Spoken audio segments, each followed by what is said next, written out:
mana yang cuma numpang lewat, mana kolaborasi yang ngebangun, mana yang ngerusak. Dan percaya gue, kalau lu punya hubungan yang kuat, baik di dunia kerja maupun pribadi, kaya dan bahagia itu tinggal nunggu waktu. Alasan kelima, slow living membuatmu lebih sehat dan sehat adalah aset yang paling mahal. Gue mau jujur lagi di bagian ini. Dulu, gue pikir kesehatan itu cuman bonus. Selama gue masih bisa bangun pagi, kerja, nongkrong, ya berarti sehat-sehat aja lah ya. Ternyata, gue salah besar. Gaya hidup cepat itu kayak racun yang pelan-pelan ngerusak badan. Tapi karena pelan, kita nggak sadar. Dikit-dikit kurang tidur, dikit-dikit makan junk food karena buru-buru. Dikit-dikit stres numpuk tapi pura-pura kuat, sampai akhirnya badan mulai ngasih sinyal. Sakit kepala, gangguan lambung, susah tidur, gampang marah, gampang capek.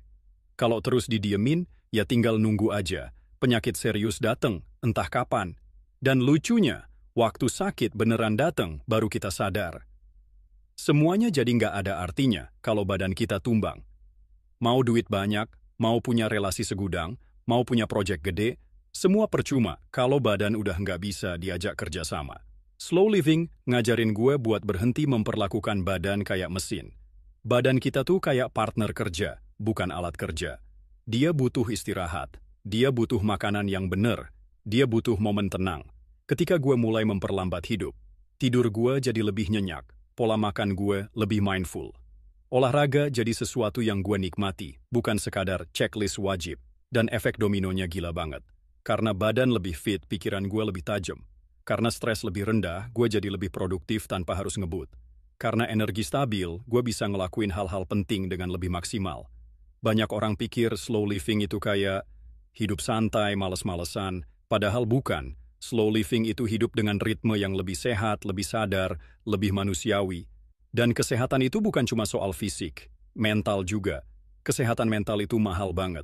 Kalau mental breakdown, semua pencapaian bisa runtuh dalam sekejap. Dengan memperlambat hidup, kita kasih diri kita ruang buat bernapas, buat istirahat, buat healing beneran, bukan cuma ala-ala. Dan percaya deh, kalau badan dan mental kita dalam kondisi terbaik, kita bakal lebih cepat melihat peluang, lebih konsisten ngejar tujuan, lebih tahan banting waktu badai hidup datang. Karena pada akhirnya, kaya dan bahagia itu butuh badan yang kuat dan pikiran yang jernih, gak ada jalan pintas. Omes penutup, hidup pelan. Bukan berarti hidup lambat. Kalau lo udah sampai di titik ini, mungkin ada satu pertanyaan besar di kepala lo. Emang iya, hidup lebih pelan bisa bikin kaya dan bahagia? Gue paham banget skeptisisme itu. Karena kita semua dibesarkan di budaya yang mengagungkan kecepatan. Dari kecil kita diajarin, siapa cepat, dia dapat. Bergerak lambat, synder ketinggalan. Harus hustle, hustle, hustle. Tapi kenyataannya, kecepatan tanpa arah itu cuma bikin capek. Lo mungkin gerak cepat, tapi ke arah yang salah.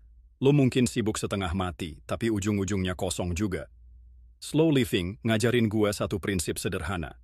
Bukan soal seberapa cepat lo bergerak, tapi seberapa sadar lo memilih langkah. Gue bukan ngajak lo jadi pasif. Gue bukan bilang, udah santai aja kayak di pantai, rejeki mah datang sendiri. Bukan.